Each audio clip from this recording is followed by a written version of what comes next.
दर्शकों ब्रेक तो बाद तुहाडा सब दा भरपूर स्वागत है। हुण आपां गलबात करन जा रहे हैं कि किस तरह पंजाब के मुख मंत्री कैप्टन अमरिंदर सिंह की किसान अंदोलन संबंधी जिहड़ी भूमिका है वह शक के दायरे विच आंदी है और लगातार होम मिनिस्टर अमित शाह नाल मुलाकातां भी कर रहा है ते नाल दे नाल भारत नूं पाकिस्तान तो खतरे दीयां जिहड़ियां बातां भी पा रहा है। सो भारतीय गृह मंत्रालय वालों किसान लहर ते किसानां दी मदद कर रहीआं जिहड़ियां सिख एनजीओज़ नूं दहशतगर्दी नाल जिहड़ा है वह जोड़िया जा रहा है ਅਤੇ ਉਹਨਾਂ ਤੇ ਕ੍ਰੈਕ ਡਾਊਨ ਕੀਤਾ ਜਾ ਰਿਹਾ। ਸੋ ਇਹ ਵਰਤਾਰਾ ਕੀ ਦਰਸਾਉਂਦਾ ਹੈ ਇਸ ਬਾਰੇ ਆਪਾਂ ਵਿਚਾਰ ਚਰਚਾ ਕਰਨ ਜਾ ਰਹੇ ਹਾਂ। ਸੋ ਅਸੀਂ ਚਾਹਾਂਗੇ ਕਿ ਤੁਸੀਂ ਨਾਲ ਇਸੇ ਤਰ੍ਹਾਂ ਹੀ ਜੁੜੇ ਰਹਿਣਾ। ਦੇਖਣ ਸੁਣਨ ਲਈ ਤੁਹਾਡਾ ਸਭ ਦਾ ਬਹੁਤ-ਬਹੁਤ ਸ਼ੁਕਰੀਆ। ਜੀ ਡਾਕਟਰ ਸਾਹਿਬ ਕੀ ਕਹਿਣਾ ਚਾਹੋਗੇ ਇਸ ਮੁੱਦੇ ਬਾਰੇ?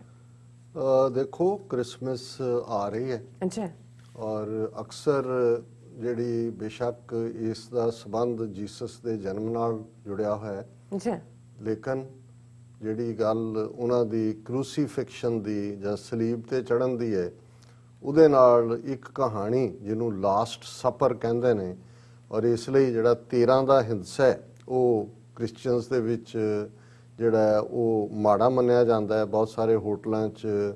13 ਨੰਬਰ ਕਮਰਾ ਨਹੀਂ ਹੁੰਦਾ, ਕੋਈ ਲੈਂਦਾ ਨਹੀਂ ਹੈ। ਉਸ ਦਾ ਰੀਜ਼ਨ ਵੀ ਇਹ ਹੈ ਕਿ ਜਦੋਂ ਜੀਸਸ ਨੂੰ ਫੜਵਾਇਆ ਗਿਆ ਉਸ ਤੋਂ ਪ੍ਰੀਵੀਅਸ ਨਾਈਟ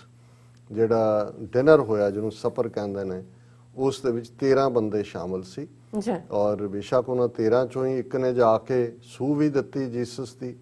ਔਰ ਬਾਅਦ ਦੇ ਵਿੱਚ ਜਿਹੜਾ ਹੈ ਉਹ ਬਹੁਤਿਆਂ ਨੇ ਆਪਣੇ ਆਪ ਨੂੰ ਲਾ ਤੌਲਕੀ ਦਾ ਪ੍ਰਗਟਾਵਾ ਵੀ ਕੀਤਾ ਕਿ ਅਸੀਂ ਇਹਦੇ ਨਾਲ ਸਹਿਮਤ ਨਹੀਂ।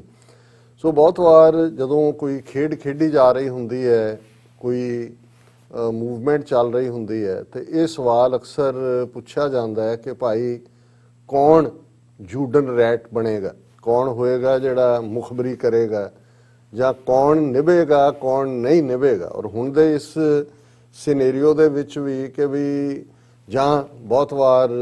ਜਿਹੜੀ ਜਦੋਂ ਅਸੀਂ ਗ੍ਰੀਕ ਮਾਈਥੋਲੋਜੀ ਦੇ ਹਵਾਲੇ ਨਾਲ ਗੱਲ ਕਰਦੇ ਹਾਂ ਤੇ ਟਰੋਜਨ ਹਾਰਸ ਦੀ ਗੱਲ ਹੁੰਦੀ ਹੈ ਕਿ ਭਾਈ ਜਿਹੜੇ ਉਹਨਾਂ ਨੇ ਇੱਕ ਡਿਸੈਪਸ਼ਨ ਕ੍ਰੀਏਟ ਕੀਤੀ ਕਿ ਗ੍ਰੀਕ ਜਿਹੜੇ ਨੇ ਉਹ ਰਿਟਰੀਟ ਕਰਦੇ ਆ ਉਸ ਸਿਟੀ ਆਫ ਟਰਾਏ ਜਿਹਨੂੰ ਘੇਰਿਆ ਹੋਇਆ ਸੀ ਉਹ ਵੱਡਾ ਇੱਕ ਛੱਡ ਗਏ ਘੋੜਾ ਜਿਹਦੇ ਅੰਦਰ ਉਹਨਾਂ ਦੇ ਕਮਾਂਡੋ ਔਰ ਉਹਨਾਂ ਦੇ ਫੌਜੀ ਸੀ ਤੇ ਉਹਨਾਂ ਨੂੰ ਲੱਗਾ ਕਿ ਵਾਹ ਵਾਹ ਵਾਹ ਇਹ ਤਾਂ ਗਿਫਟ ਹੈ। ਚਲੇ ਗਏ ਉਹ ਲਿਆ ਕੇ ਮਹਿਲ ਚ ਲੈ ਆਏ ਔਰ ਅੱਧੀ ਰਾਤ ਉਹਨਾਂ ਨੇ ਨਿਕਲ ਕੇ ਕਤਲੇਆਮ ਕੀਤਾ ਔਰ ਦਰਵਾਜ਼ੇ ਖੋਲ ਦਿੱਤੇ। ਵਾਪਸ ਗ੍ਰੀਕਸ ਦੀ ਫੌਜ ਵੀ ਆ ਗਈ ਔਰ ਟਰਾਏ ਨੂੰ ਉਹਨਾਂ ਨੇ ਡਿਸਟਰੋਏ ਕੀਤਾ। ਹੁਣ ਦੀ ਇਹ ਸਾਰੀ ਕਿਸਾਨ ਕਿਉਂਕਿ ਇਹ ਸਵਾਲ ਸਾਨੂੰ ਬਾਰ-ਬਾਰ ਪੁੱਛਿਆ ਜਾ ਰਿਹਾ ਅੱਜ ਵੀ ਸਾਡਾ ਅੱਜ ਦੀ ਆਵਾਜ਼ ਜਿਹੜਾ ਪ੍ਰੋਗਰਾਮ ਟੋਰਾਂਟੋ ਤੋਂ ਲਗਭਗ ਇੱਕ ਪਿਛਲੇ 25 ਸਾਲ ਤੋਂ ਹੀ ਚੱਲਦਾ ਹੈ ਉਸ ਤੇ 1 ਘੰਟੇ ਦਾ ਸ਼ੋਅ ਹੁੰਦਾ ਹੈ। ਸੋ ਇਹ ਸਵਾਲ ਵੀ ਪੁੱਛਿਆ ਜਾਂਦਾ ਹੈ ਕਿ ਇਹਦਾ ਫੇਟ ਕੀ ਹੋਏਗਾ, ਬਿਲਕੁਲ ਕਿੱਧਰ ਨੂੰ ਜਾਏਗੀ ਗੱਲ, ਉਹ ਅਸੀਂ ਟੱਚ ਬੇਸ ਕਰਦੇ ਹੀ ਹਾਂ। ਪਰ ਜੇ ਫੋਕਸ ਕਰਨਾ ਹੋਏ ਕਿ ਵੀ ਇਹ ਕਿਹੜੇ ਟਰੋਜਨ ਹਾਰਸ ਨੇ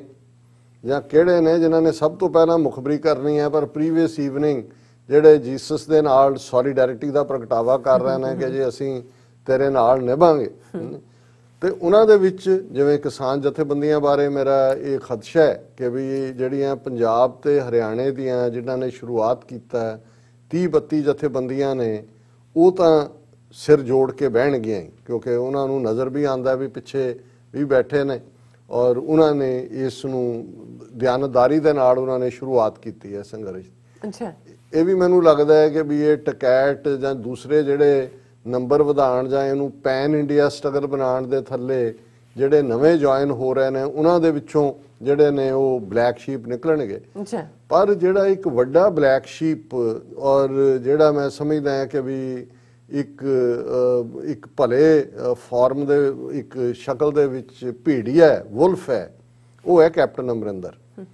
ਔਰ ਜਦੋਂ ਪੰਜਾਬ ਚੋਂ ਇਹਦੀ ਸ਼ੁਰੂਆਤ ਹੁੰਦੀ ਹੈ ਮੂਵਮੈਂਟ ਦੀ 2 ਮਹੀਨੇ ਬਹੁਤ ਸਾਰੇ ਜਿਹੜੇ ਈਵਨ 1-2 ਕਿਸਾਨ ਲੀਡਰ ਵੀ ਨੇ ਉਹਨਾਂ ਦਾ ਇਹਨਾਂ ਦੇ ਵਜ਼ੀਰਾਂ ਨਾਲ ਵੀ ਤਾਲੁਕ ਔਰ ਇਹ ਗੱਲ ਸਾਰੀ ਗਲਤ ਨਹੀਂ ਸੀ ਕਿ ਇਹੀ ਨਹੀਂ ਵੀ ਉਹਨੇ ਕੋਈ ਬਾਰ-ਬਾਰ ਉਹਨੇ ਹਮਦਰਦੀ ਨਹੀਂ ਦਿਖਾਈ, ਹਮਦਰਦੀ ਤਾਂ ਲੋੜ ਤੋਂ ਜ਼ਿਆਦਾ ਦਿਖਾ ਰਿਹਾ ਸੀ ਪਰ ਉਹਨੂੰ ਇਹ ਸੀ ਕਿ ਵੀ ਇਹਨੂੰ ਮੈਂ ਕੰਟਰੋਲ 'ਚ ਰੱਖ ਕੇ ਕਿਵੇਂ ਆਪਣੇ ਹਿੱਤਾਂ ਲਈ ਵਰਤਾਂ। ਇਹ ਝੂਠਾ ਆਦਮੀ ਹੈ। ਪਹਿਲਾਂ ਪਿਛਲੀਆਂ ਚੋਣਾਂ ਵੇਲੇ ਕਹਿੰਦਾ ਸੀ ਕਿ ਜੀ ਮੇਰਾ ਇਹ ਲਾਸਟ ਇਲੈਕਸ਼ਨ ਆ ਹੁਣ ਮੈਂ ਬੁੱਢਾ ਹੋ ਗਿਆ। ਹੁਣ ਉਹ ਕੁਛ ਮਹੀਨੇ ਪਹਿਲਾਂ ਹੀ ਕਹਿ ਕੇ ਹਟਿਆ ਨਹੀਂ ਮੈਂ 2022 ਦੇ ਵਿੱਚ ਵੀ ਜਿਹੜਾ ਉਹ ਕਰਾਂਗਾ, ਮੈਂ ਲੜਾਂਗਾ ਇਹਨੂੰ ਲੀਡ ਕਰਾਂਗਾ ਕਾਂਗਰਸ ਨੂੰ। ਸੋ ਜ਼ਾਹਿਰ ਹੈ ਕਿ ਸੱਤਾ ਦੀ ਭੁੱਖ, ਸੱਤਾ ਦਾ ਨਸ਼ਾ ਫਿਰ ਜਿਹੜਾ ਚੈਲੰਜ ਉਹ ਕਰ ਸਕਦਾ ਹੈ ਜਿਹੜਾ ਇਮਾਨਦਾਰ ਹੋਏ। ਬਿਲਕੁਲ। ਹੁਣ ਜਿਹਦੇ ਘਰ ਵਾਲੀ ਦੇ ਨਾਂ ਪੁਨੀਤ ਕੌਰ, ਜਿਹੜੀ ਬਲੈਕ ਲਿਸਟ ਉੱਥੋਂ ਆਈ, ਜਿਹੜੀ ਉਹਨਾਂ ਦੇ ਸਵਿਸ ਬੈਂਕਾਂ ਦੇ ਚ ਅਕਾਊਂਟ, ਉਹਦਾ ਨਾਂ, ਜਿਹਨੇ ਆਪ ਰੱਜ ਕੇ ਕਰਪਸ਼ਨ ਕੀਤੀ, ਪਹਿਲਾਂ ਵੀ ਹੁਣ ਵੀ ਕਰ ਰਿਹਾ, ਜਿਹਦਾ ਮੁੰਡਾ ਰਣਿੰਦਰ ਸਿੰਘ, ਉਸ ਦੇ ਉੱਤੇ ਜਿਹੜਾ ਈਡੀ ਦਾ ਕੇਸ ਪਿਛਲੇ 8-10 ਸਾਲ ਤੋਂ ਕਿ ਭਾਈ ਕਿਸ ਲੈਵਲ ਦੇ ਉੱਤੇ ਗੜਬੜ ਕੀਤੀ ਹੋਈ ਹੈ, ਇਖਲਾਕੀ ਤੌਰ ਤੇ ਬਦ ਇਖਲਾਕ ਆਦਮੀ, ਔਰ ਸਤਾ ਦਾ ਭੁੱਖਾ। ਹੁਣ ਇਹ ਇੰਨੇ ਵਿੱਚ ਰਲ ਜਾਂਦੀਆਂ ਨੇ ਚੀਜ਼ਾਂ ਕਿ ਇਸ ਕਿਸਮ ਦਾ ਬੰਦਾ ਤੁਸੀਂ ਕਹੋ ਕਿ ਜੀ ਉਹ ਸਤਾ ਦੇ ਨਾਲ ਟੱਕਰ ਲੈ ਜਾਂ ਉਹ ਜਿਹੜਾ ਉਹ ਕਿਸੇ ਹੱਦ ਤੱਕ ਵੀ ਜਾਣ ਨੂੰ, ਨਹੀਂ, ਇਹ ਨਹੀਂ ਹੈ। ਸੋ ਉਹਨੇ ਪੰਜਾਬ ਚੋਂ ਕੱਢ ਕੇ ਤਾਂ ਉੱਥੇ ਤੱਕ ਪਹੁੰਚਾ ਦਿੱਤਾ। ਉਹ ਸਾਰੇ ਦੇ ਵਿੱਚ ਜਿਹੜਾ ਪੰਜਾਬ ਚ ਉਹਦਾ ਪਾਰਟ ਜਿਹੜਾ ਉਹ ਕਿਸਾਨਾਂ ਨੂੰ ਵੀ ਲੱਗਿਆ, ਦੇਖੋ ਜੀ ਇਹ ਤਾਂ ਮਦਦ ਕਰ ਰਿਹਾ ਹੈ। ਦਿਨ 3 ਕਾਨੂੰਨ ਵੀ ਜਿਹੜਾ ਆਇਆ ਕਿ ਜੀ ਦੇਖੋ ਉਹਨੇ ਕਾਨੂੰਨ ਰਿਜੈਕਟ ਕੋਈ ਨਹੀਂ ਕੀਤੇ ਹੈ, ਉਹਦੇ ਚ ਅਮੈਂਡ ਕੀਤੇ ਨੇ। ਔਰ ਉਹ ਵੀ ਇੱਕ ਜਿਹੜਾ ਤੁਸੀਂ ਦੇਖਦੇ ਹੋ ਕਿ ਇੱਕ ਕਿਸਮ ਦਾ ਆਪਣੀ ਕਿਸਮ ਦਾ ਡਰਾਮਾ ਹੈ। ਉਹਦੇ ਚ ਵੀ ਜੇ ਮਿਨੀਮਮ ਸਪੋਰਟ ਪ੍ਰਾਈਸ ਦੀ ਗੱਲ ਹੈ, ਜੇ 22-23 ਚੀਜ਼ਾਂ ਜਿਹੜੀਆਂ ਨੇ ਐਸੈਂਸ਼ੀਅਲ ਕਮੋਡਿਟੀ ਨੇ, ਉਹਦੇ ਚ ਸਿਰਫ 3 ਚੀਜ਼ਾਂ ਦਾ ਮਿਨੀਮਮ ਸਪੋਰਟ ਪ੍ਰਾਈਸ ਹੁੰਦਾ। ਇਹ ਵੀ ਕਰਦਾ, ਇਹ ਨਹੀਂ ਪੰਜਾਬ ਨੇ ਕਿਹਾ ਜੀ ਅਸੀਂ ਦੇਵਾਂਗੇ। ਸੋ ਕੁੱਲ ਮਿਲਾ ਕੇ ਉਹ ਵੀ ਇੱਕ ਆਪਣੇ ਕਿਸਮ ਦਾ ਕਾਨੂੰਨੀ ਸਟੈਂਟ ਤੁਸੀਂ ਕਹਿ ਸਕਦੇ ਹੋ। ਪਰ ਇਸ ਸਾਰੇ ਪੀਰੀਅਡ 'ਚ ਤੁਸੀਂ ਦੇਖੋਗੇ ਕਿ ਇੱਕ ਜੇ ਸੂਬੇ ਦੇ ਵਿੱਚ ਲੋਕ ਬੇਚੈਨ ਨੇ, ਕਿਸਾਨ ਬੇਚੈਨ ਨੇ, ਪਹਿਲਾਂ ਹੁਣ ਤੁਸੀਂ ਲਾਅ ਬਣਾ ਲਏ ਕਿ ਜੀ ਅਮੈਂਡ ਅਸੀਂ ਕਰ ਦਿੱਤਾ ਹੈ, ਤੁਸੀਂ ਗਵਰਨਰ ਤੁਹਾਡਾ ਫਾਈਲ ਤੇ ਬੈਠਾ ਹੈ, ਤੁਸੀਂ ਪ੍ਰੈਜ਼ੀਡੈਂਟ ਨੂੰ ਮਿਲਣ ਦਾ ਡਰਾਮਾ ਕਰਦੇ ਹੋ, ਉੱਥੋਂ ਜਾ ਕੇ ਆ ਜਾਂਦੇ ਹੋ ਕਿ ਜੀ ਨਹੀਂ ਪ੍ਰੈਜ਼ੀਡੈਂਟ ਨੇ ਤਾਂ ਟਾਈਮ ਹੀ ਨਹੀਂ ਦਿੱਤਾ ਹੈ ਮਿਲਣ ਦਾ, ਔਰ ਇਹ ਉਹ। ਚੀਫ ਮਿਨਿਸਟਰ ਦੇ ਨਾਤੇ ਆਰਡੀਨੈਂਸ ਵੀ ਸੀ 6 ਮਹੀਨੇ ਰਿਹਾ, ਉਦੋਂ ਕੀ ਕੀਤਾ ਜੀ। ਹੁਣ ਵੀ ਪ੍ਰਾਈਮ ਮਿਨਿਸਟਰ ਮੋਦੀ ਨੂੰ ਜਾਂ ਅਮਿਤ ਸ਼ਾਹ ਨੂੰ ਮਿਲਣਾ, ਇਹ ਕਹਿਣਾ ਜੀ ਅਸਤੀਫਾ ਮੇਰੀ ਜੇਬ 'ਚ ਪਿਆ ਜੀ ਮੈਂ ਜਦੋਂ ਮਰਜ਼ੀ ਦੇ ਦਿਆਂਗਾ, ਇਹ ਤਾਂ ਡਰਾਮੇਬਾਜ਼ੀ ਹੈ।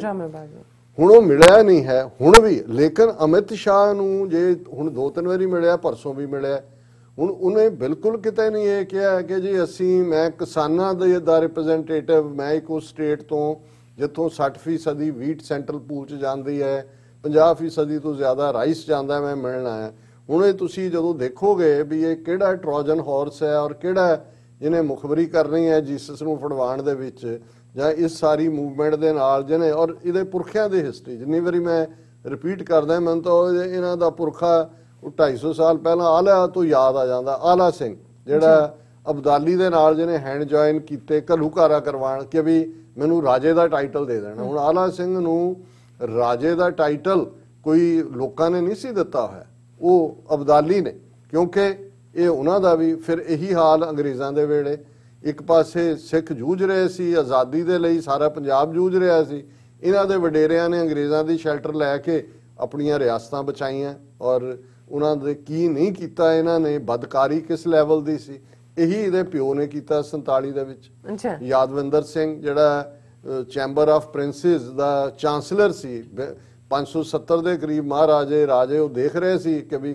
ਉਹਨੇ ਬਿਨਾਂ ਕਿਸੇ ਸੈਸ਼ਨ ਸੱਦੇ ਕੀ ਫੈਸਲਾ ਕਰਨਾ, ਜਾ ਕੇ ਪਟੇਲ ਦੇ ਨਾਲ ਆਪਣਾ ਕਰਕੇ ਔਰ ਆਪਣੀ ਸਟੇਟ ਮਰਜ ਕੀਤੀ। ਜੇ ਕਾਇਦੇ ਆਜ਼ਮ ਨੇ ਜਿੱਥੇ ਅਕਾਲੀ ਲੀਡਰਾਂ ਨੂੰ ਆਫਰ ਕੀਤੀ, ਸਪੈਸ਼ਲੀ ਉਹ ਪਟਿਆਲੇ ਗਏ, ਲਿਆਕਤ ਅਲੀ ਵੀ ਉਹਨਾਂ ਦੇ ਨਾਲ ਸਨ। ਇਹਦਾ ਪ੍ਰਾਈਮ ਮਿਨਿਸਟਰ ਉਸ ਵੇਲੇ ਦਾ ਪਟਿਆਲਾ ਦਾ ਮਲਕ ਹਰਦਿਤ ਸਿੰਘ, ਤੁਸੀਂ ਇਹ ਹਿਸਟਰੀ ਦੇ ਫੈਕਟ ਨੇ।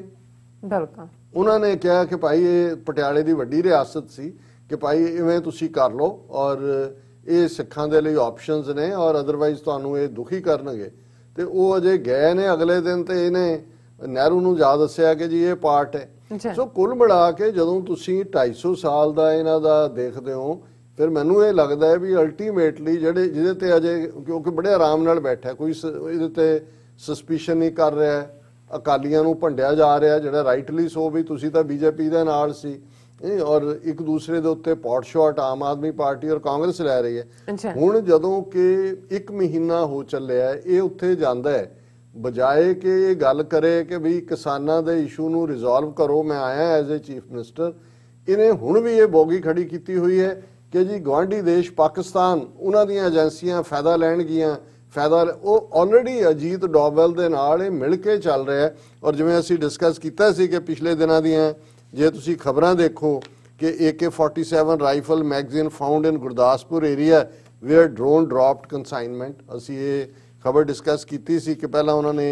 ये खबर ले आंदी, फिर alert in border belt as Pakistan drone drops 11 grenades in Gurdaspur. ये दो अड दिनों के, एक दिन ग्रनेड ड्रॉप हो रहे हैं, एक दिन AK-47 राइफल ड्रॉप हो रही है। और अज दियां खबरां च है Punjab chief minister met Amit Shah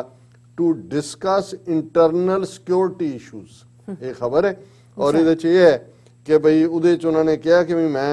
border state का चीफ मिनिस्टर है, it was his foremost responsibility to apprise the center of developments in Punjab. The CM said he won't hesitate to meet the PM and Home Minister whenever issues of internal security were fanned by neighboring hostile nations. उन्होंने कहा जी गवांडी ਜਿਹੜੇ ਦੁਸ਼ਮਣ ਦੇਸ਼ ਨੇ ਉਹ ਖਤਰਾ ਨੇ internal security ਦੇ ਲਈ, ਔਰ ਮੈਂ ਤਾਂ ਇਹਨੂੰ ਇਸ ਲਈ ਮਿਲ ਰਿਹਾ ਕਿਉਂਕਿ ਮੈਂ ਬਾਰਡਰ ਸਟੇਟ ਦਾ ਚੀਫ ਹਾਂ। ਹੁਣ ਕਿਹੜਾ ਇੰਟਰਨਲ ਸਿਕਿਉਰਿਟੀ ਇਸ਼ੂ ਹੈ ਔਰ ਕਿਹੜਾ ਐਕਸਟਰਨਲ ਸਿਕਿਉਰਿਟੀ ਇਸ਼ੂ ਹੈ, ਸੋ ਇਹ ਅਲਟੀਮੇਟਲੀ ਬਣ ਕੀ ਰਿਹਾ ਹੈ ਕਿ ਇਹ ਰਲ ਕੇ ਚੱਲ ਰਿਹਾ ਇਹਨਾਂ ਦੇ ਨਾਲ, ਅਜੀਤ ਡੋਵਲ ਔਰ ਇਹਨਾਂ ਦੇ ਨਾਲ। ਆਪਣੇ ਮੁੰਡੇ ਦਾ ਕੇਸ ਜਿਹਨੂੰ ਸਮਨ ਕੀਤਾ ਪਿਛਲੇ ਦਿਨਾਂ 'ਚ ਉਹ ਵੀ ਵਾਪਸ ਕਰਵਾਉਣਾ। ਆਉਣ ਵਾਲੇ ਪੀਰੀਅਡ 'ਚ ਵੀ ਜੇ ਇਹਨੂੰ BJP ਵੀ ਜੁਆਇਨ ਕਰਨੀ ਪਈ, ਕਾਂਗਰਸ ਦਾ ਬੇੜਾ ਗਰਕ ਹੋ ਰਿਹਾ ਤੇ ਇਹ BJP ਵੀ ਜੁਆਇਨ ਕਰੇਗਾ। ਔਰ ਇਸ ਸਾਰੇ 'ਚੋਂ ਤੁਸੀਂ ਦੇਖਦੇ ਹੋ ਕਿ ਵੀ 2-3 ਖਬਰਾਂ ਜਿਹੜੀਆਂ ਜੋ ਮੈਂ ਕਹਿ ਰਿਹਾ ਹਾਂ ਉਸ ਦਾ ਬੇਸਿਸ ਕੀ ਹੈ। ਤੁਸੀਂ ਨਾਲ ਦੀ ਨਾਲ ਜ਼ੀ ਨਿਊਜ਼, ਇਹ ਉਹਨਾਂ ਦੇ ਵੱਡੇ ਰਿਪਬਲਿਕ TV, ਜ਼ੀ, ਆਜ ਤੱਕ, ਇਹ ਮਾਊਥ ਪੀਸ ਨੇ RSS BJP ਦੇ। ਔਰ ਜ਼ੀ ਨੇ ਬ੍ਰੇਕਿੰਗ ਨਿਊਜ਼ ਦੇ ਵਿੱਚ ਕਿਹਾ Amit Shah gets in action as Ministry of Home Affairs plans massive crackdown on Khalistan network over foreign funding, terror links. और उन्होंने कहा कि भी सेंट्रल गवर्नमेंट दी एजेंसियां like NIA, ED, CBI, FIU and income tax department will be involved in the crackdown on the Khalistani outfits. The central agencies will probe foreign funding received by pro-Khalistani outfits from UK, Canada, USA, Australia, France and Germany in the recent past. और ये किसी होर गल दी funding militancy दी गल नहीं हो रही। उन्होंने कहा कि ਜਿਹੜੇ फार्मर बैठे ने उत्थे प्रोटेस्ट कर रहे against the farm laws and expanding their base in Punjab and other areas. Government is planning a massive crackdown on pro-Khalistan outfits and NGOs linked to them. ਹੁਣ NGOs ਕਿਉਂਕਿ ਇਹਨਾਂ ਨੂੰ ਲੱਗ ਰਿਹਾ ਵੀ ਅਸੀਂ ਤਾਂ ਇਹ ਸੀ ਕਿ ਵੀ ਚਲੇ ਜਾਣਗੇ ਉੱਥੇ, ਟੈਂਟ ਸਿਟੀ ਬਣਾ ਦਿੱਤੀ ਹੈ, ਮਾਲਸ ਕ੍ਰੀਏਟ ਕਰ ਦਿੱਤੇ ਨੇ, ਨਿਊਜ਼ਪੇਪਰ ਪਬਲਿਸ਼ ਹੋ ਰਹੇ ਨੇ, ਹਰ ਕਿਸਮ ਦੀ ਜੋ ਉਹਨਾਂ ਦੀ ਲੋੜ ਹੈ, ਟਰੱਕਾਂ ਦੇ ਟਰੱਕ ਭਰ ਕੇ ਜਿਹੜੇ ਨੇ ਗਰਮ ਕੱਪੜੇ, ਮੌਜ਼ੇ, ਜਰਾਬਾਂ, ਕੰਬਲ, ਇਹਨਾਂ ਦੀ ਕੋਈ ਕਮੀ ਨਹੀਂ ਹੈ। ਫੂਡ ਤਾਂ ਉਹ ਕਹਿੰਦੇ ਨੇ ਦੇਖੋ ਜੀ ਪੀਜ਼ਾ ਖਾਂਦੇ ਨੇ, ਉਹ ਕਹਿੰਦੇ ਵੀ ਜੇ ਅਸੀਂ ਭੁੱਖੇ ਰਹੀਏ ਤਾਂ ਵੀ ਤੁਹਾਨੂੰ ਤਕਲੀਫ, ਤਾਂ ਤੁਹਾਨੂੰ ਨਹੀਂ ਤਕਲੀਫ ਹੁੰਦੀ, ਪੀਜ਼ਾ ਖਾਈਏ ਤੁਹਾਨੂੰ ਤਕਲੀਫ। और ये सारे दे थले। और हुण ये है कि according to reports the decision in this regard has been taken by ministry of home affairs in view of reports received from Punjab police and state and central intelligence agencies. हुण ये कद लई मिल रहा जाके पंजाब पुलिस ते स्टेट दी agencies की रिपोर्ट दे रही हैं कि जी ये तां जिहड़ियां NGOs उत्थे लोकां दी मदद कर रही ने, उन्हां नूं ये भी पैसे आ कित्थों गए। और जिवें एक बच्ची ने वो जगरावां दा जिहड़े इंटरव्यू आया, उन्हें कहा भी जदों कोविड-19 दे वेले तुहाडे भारत भर च भुੱਖਿਆਂ ਨੂੰ ਖਵਾ ਰਹੇ ਸੀ ਉਦੋਂ ਤਾਂ ਤੁਸੀਂ ਪੁੱਛਿਆ ਨਹੀਂ ਵੀ ਪੈਸੇ ਕਿੱਥੋਂ ਆਏ। ਇਹ ਤਾਂ ਗੁਰੂ ਨਾਨਕ ਦੀ ਉਮਤ ਦੇ ਦਸਵੰਧ ਦੇ ਪੈਸੇ ਨੇ ਜਿਹਦੇ ਨਾਲ ਇਹ ਸਾਰਾ ਚੱਲ ਰਿਹਾ। ਸੋ ਉਹ ਹੁਣ ਇਸ ਬਹਾਨੇ ਨਾਲ ਵੀ ਆਉਣ ਵਾਲੇ ਦਿਨਾਂ 'ਚ ਅਸੀਂ ਜਿਹੜੀਆਂ NGOs ਉੱਥੇ ਐਕਟਿਵ ਨੇ ਉਹ ਦੇਖ ਸਕਦੇ ਆ ਉਹਨਾਂ ਦੀ ਫੜੋ ਫੜੀ ਇਨਕਮ ਟੈਕਸ ਜਿਵੇਂ ਪੰਜਾਬ 'ਚ ਆੜਤੀਆਂ ਦੇ ਸ਼ੁਰੂ ਕੀਤੇ ਨੇ। Home ministry wants to initiate a massive probe into the alleged foreign funding to the pro-Khalistan outfits and their sympathizers and various NGOs linked to them. ਹੁਣ ਤੁਸੀਂ ਇਹ ਇਕੱਲਾ ਇਹ ਨਹੀਂ ਹੋਏਗਾ ਕਿ ਖਾਲਿਸਤਾਨੀ ਆਊਟਫਿਟਸ, ਉਹ ਤਾਂ ਪਹਿਲਾਂ ਹੀ ਉਹਨਾਂ ਨੇ 16 ਬੰਦੇ ਸਿਕਸ ਫਾਰ ਜਸਟਿਸ ਦੇ ਵੀ, ਉਹਨਾਂ 'ਚ 3-4 ਦੂਸਰੇ ਵੀ, ਉਹਨਾਂ ਨੂੰ ਦਹਿਸ਼ਤਗਰਦ ਬਣਾ ਦਿੱਤਾ ਹੈ, UAPA ਚਾਰਜ ਸ਼ੀਟ ਵੀ ਫਾਈਲ ਕਰ ਦਿੱਤੀ ਹੈ। ਔਰ ਇਸ ਸਾਰੇ 'ਚ ਸਾਰੀ ਖਬਰ ਜਿਹੜੀ ਹੈ ਉਹਨਾਂ ਦੀ ਲੰਬੀ ਚੌੜੀ ਇਸ ਦੇ ਉੱਤੇ ਹੀ ਹੈ ਕਿ ਉਹਨਾਂ ਨੇ ਹਾਈ ਲੈਵਲ ਮੀਟਿੰਗ ਕੀਤੀ ਔਰ ਉਹਦੇ 'ਚ ਉਹਨਾਂ ਨੇ ਇਹ ਫੈਸਲਾ ਲਿਆ ਕਿ ਕ੍ਰੈਕਡਾਊਨ ਕੀਤਾ ਜਾਏ। ਹੁਣ ਇਹ ਸਾਰਾ ਜਿਹੜਾ ਹੈ ਉਹਨੂੰ ਉਹਨਾਂ ਨੇ ਕਿਹਾ in light of intelligence reports about Pakistan's ISI helping the pro-Khalistan outfits, the central government wants to scuttle its plan K2, Khalistan Kashmir. It may be recalled that several Khalistani supporters had recently protested outside the Indian embassy and missions in UK, Canada and USA against ongoing peasant movement, in India. उन्होंने कहा कि जी ये ਜਿਹੜੇ ਸਾਰੇ protest ਹੋ ਰਹੇ ਨੇ ਬਾਹਰ ਇਹ ਪ੍ਰੋ ਖਾਲਿਸਤਾਨੀ ਕਰ ਰਹੇ ਨੇ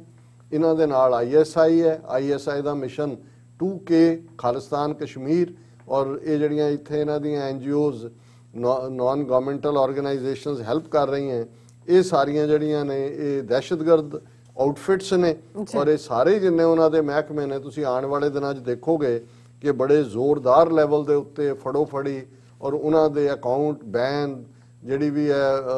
ਡੋਨੇਸ਼ਨ ਉਹਦੇ ਤੇ ਵੀ ਜਾਏਗਾ ਔਰ ਆਲਰੇਡੀ ਨਾਲ ਦੀ ਨਾਲ ਅਸੀਂ ਖਬਰ ਦੇਖ ਰਹੇ ਹਾਂ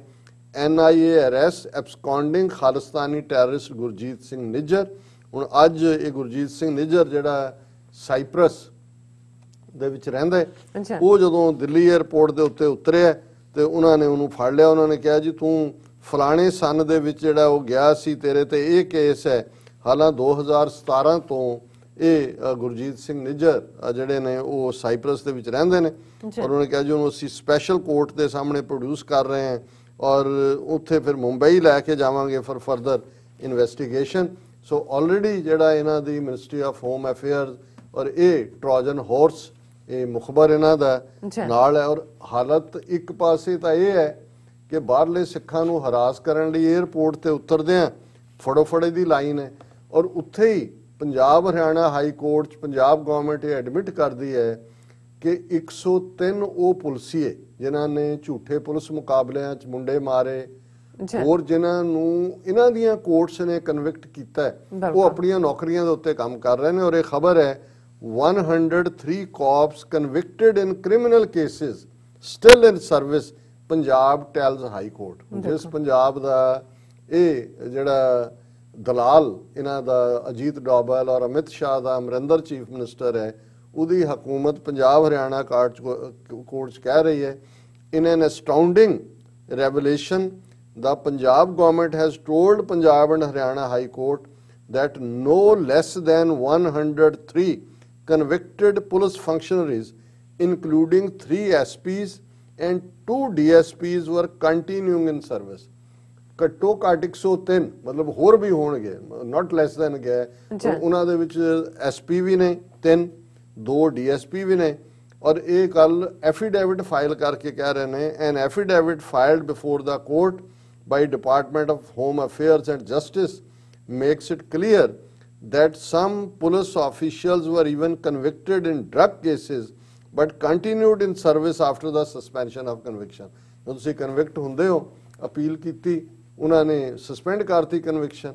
ਪਰ ਉਹਨਾਂ ਨੂੰ ਜਿਹੜਾ ਨੌਕਰੀ ਦੇ ਉੱਤੇ ਉਹ ਬਰਾਬਰ ਜਾਰੀ ਨੇ ਔਰ ਫਿਰ ਉਹਨਾਂ ਨੇ ਕਿਹਾ ਕਿ ਭਾਈ ਇਹ ਜਿਹੜੇ ਪੁਲਿਸ ਅਫੀਸ਼ੀਅਲ ਜਾਰੀ ਨੇ ਕੰਮ ਆਪਣੇ ਜੌਬ ਕਰ ਰਹੇ ਨੇ ਉਹਨਾਂ 'ਚ ਉਹ ਨੇ ਜਿਨ੍ਹਾਂ ਨੂੰ ਲਾਈਫ ਇੰਪ੍ਰਿਜ਼ਨਮੈਂਟ ਦਿੱਤੀ ਹੋਈ ਹੈ ਕੋਰਟ ਨੇ ਇਨ ਕਿਡਨੈਪਿੰਗ ਮਰਡਰ ਕੇਸਿਸ ਆ ਸਾਰੇ ਸੈਕਸ਼ਨ ਦਿੱਤੇ ਨੇ ਔਰ ਇਹਦੇ 'ਚ ਉਹਨਾਂ ਦੀ ਪੂਰੀ ਡੀਟੇਲ ਹੈ ਔਰ ਇਹ ਪੰਜਾਬ ਗਵਰਨਮੈਂਟ ਹਾਈ ਕੋਰਟ ਦੇ ਵਿੱਚ ਐਫੀਡੇਵਿਟ ਦਾਇਰ ਕਰਕੇ ਕਹਿ ਰਹੀ ਹੈ ਕਿ ਭਾਈ ਅਸੀਂ ਉਹਨਾਂ ਨੂੰ ਜਿਹੜੇ 3 SP ਨੇ ਉਹਨਾਂ 'ਚ ਕਨਵਿਕਟਡ 75 ਕਾਂਸਟੇਬਲ ਨੇ 13 ਹੈੱਡ ਕਾਂਸਟੇਬਲ ਨੇ 8 ASI ਨੇ 2 ਇੰਸਪੈਕਟਰ ਨੇ 2 DSP ਨੇ ਤੇ 3 SP ਨੇ ਹੁਣ ਇਸ ਤੋਂ ਵੱਡਾ ਹੋਰ ਕੀ ਸਬੂਤ ਹੋ ਸਕਦਾ ਹੈ ਕਿ ਜਿਨ੍ਹਾਂ ਨੂੰ ਇਹਨਾਂ ਦੀਆਂ ਅਦਾਲਤਾਂ ਨੇ ਕਨਵਿਕਟ ਕੀਤਾ ਉਹ ਤਾਂ ਨੌਕਰੀ ਤੇ ਨੇ ਕੋਈ ਜੇਲ੍ਹ ਨਹੀਂ ਭੇਜੇ ਗਏ ਤੇ ਇੱਕ ਕੌਕ ਐਂਡ ਬੁੱਲ ਸਟੋਰੀਜ਼ ਵਾਂਗ ਕਿ ਜੀ ਬਾਹਰ ਖਾਲਿਸਤਾਨੀ ਜਿਹੜੇ ਫਾਰਮਰਸ ਦੇ ਹੱਕ 'ਚ ਪ੍ਰੋਟੈਸਟ ਕਰ ਰਹੇ ਨੇ ਉਹਨਾਂ ਦੀਆਂ NGOs ਇੱਥੇ ਇਹ ਤਾਂ ਸਾਰਾ ISI ਦਾ K2 ਪ੍ਰੋਜੈਕਟ ਹੈ ਖਾਲਿਸਤਾਨ ਐਂਡ ਕਸ਼ਮੀਰ ਹੁਣ ਇਸ ਤੋਂ ਵੱਡੇ ਹੋਰ ਕੀ ਹੁੰਦੇ ਨੇ ਸਬੂਤ ਸੋ ਇਹ ਲੋਕਾਂ ਨੂੰ ਇਹ ਸਮਝਣ ਦੀ ਲੋੜ ਹੈ ਕਿ ਅਸੀਂ ਬੀਤੇ 'ਚ ਵੀ ਜੇ ਇੱਕ ਗੱਲ ਦਾ ਧਿਆਨ ਰਹੇ ਜਿੱਥੇ ਸਾਡੇ 'ਚ ਸਰਦਾਰਾਂ ਦੀ ਕਮੀ ਨਹੀਂ ਹੈ ਸਿਰ ਦੇਣ ਵਾਲਿਆਂ ਦੀ ਸਰਦਾਰ ਲਫ਼ਜ਼ ਸਿਰਦਾਰ 'ਚੋਂ ਆਇਆ ਔਰ ਜਿਹਦਾ ਮਤਲਬ ਹੈ ਪੰਜਾਬੀ 'ਚ ਹੈ ਹੀ ਸਿਰ ਦੇਣ ਵਾਲਾ ਦਾਰ ਸੂਲੀ ਨੂੰ ਕਹਿੰਦੇ ਨੇ ਫਾਰਸੀ ਦੇ ਵਿੱਚ ਕਿ ਜਿਹਨੇ ਸਿਰ ਸੂਲੀ ਦੇ ਉੱਤੇ ਰੱਖਿਆ ਪਰ ਇੱਕ ਗੱਲ ਜਿਹੜੀ ਪੰਜਾਬੀ ਦੇ ਬਹੁਤ ਵੱਡੇ ਸਟੇਜੀ ਕਵੀ ਹੋਏ ਨੇ ਪਿਆਰਾ ਸਿੰਘ ਨਿਰਛਲ। ਅੱਛਾ। ਔਰ ਜਦੋਂ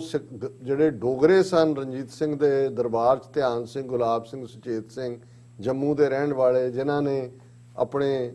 ਉਸ ਰਾਜ ਨਾਲ ਵੀ ਬੇਵਫਾਈ ਕੀਤੀ, ਔਰ ਉਹਨਾਂ ਹੀ ਡੋਗਰਿਆਂ ਦੀ ਔਲਾਦ ਹਰੀ ਸਿੰਘ ਡੋਗਰੇ ਨੇ 47 'ਚ ਅਗੇਨ ਆਪਣੇ ਲੋਕਾਂ ਨਾਲ ਬੇਵਫਾਈ ਕੀਤੀ। ਤੇ ਸਾਡੇ ਲਿਟਰੇਚਰ ਦੇ ਵਿੱਚ ਗੱਦਾਰ ਦੇ ਲਈ ਲਫ਼ਜ਼ ਡੋਗਰਾ ਹੀ ਵਰਤਿਆ ਜਾਂਦਾ ਹੈ, ਕਿਉਂਕਿ ਇਹ ਡੋਗਰਿਆਂ ਦੀ ਗੱਦਾਰੀ ਹੈ। ਤੇ ਪਿਆਰਾ ਸਿੰਘ ਨਿਰਛਲ ਦੇ ਇੱਕ ਇਹਨਾਂ ਗੱਦਾਰਾਂ ਦੇ ਉੱਤੇ ਵੀ ਸੀ ਕਿ ਵੀ ਇੱਕ ਨਹੀਂ, ਦੋ ਨਹੀਂ, 4 ਡੋਗਰੇ, ਕੌਮ ਵਿੱਚ ਕਈ ਨੇ ਹਜ਼ਾਰ ਡੋਗਰੇ, ਹਰ ਵੱਡੇ ਡੋਗਰੇ ਦਾ ਨਿੱਕਾ ਡੋਗਰਾ,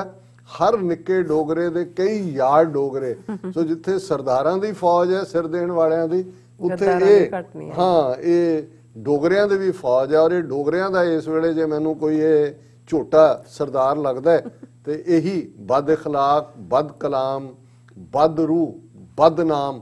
ਸਭ ਕੁਝ ਹੀ ਜੇ ਮਿਲਾ ਦਿਓ ਉਹ ਵੀ ਛੋਟਾ ਰਹਿ ਜਾਂਦਾ। ਇਹ ਹੈ ਪਟਿਆਲੇ ਦਾ ਵਿਗੜਿਆ ਹੋਇਆ ਜਿਹੜਾ ਇਹ 2.5 ਸਦੀਆਂ ਦੀ ਜਿਨ੍ਹਾਂ ਦੀ ਗਦਾਰੀ ਦੀ ਹਿਸਟਰੀ। ਜੀ ਡਾਕਟਰ ਸਾਹਿਬ, ਤੁਹਾਡਾ ਬਹੁਤ ਬਹੁਤ ਸ਼ੁਕਰੀਆ, ਤੁਸੀਂ ਆਪਣੇ ਵਿਚਾਰ ਸਾਡੇ ਦਰਸ਼ਕਾਂ ਨਾਲ ਸਾਂਝੇ ਕੀਤੇ। ਸੋ ਇੱਥੇ ਲੈਣੇ ਬ੍ਰੇਕ। ਵਿਊਅਰਸ ਤੁਸੀਂ ਸਾਡੇ ਨਾਲ ਇਸੇ ਤਰ੍ਹਾਂ ਹੀ ਬਣੇ ਰਹਿਣਾ। ਮਿਲਦੇ ਹਾਂ ਆਫਟਰ ਦਿਸ ਸ਼ਾਰਟ ਬ੍ਰੇਕ।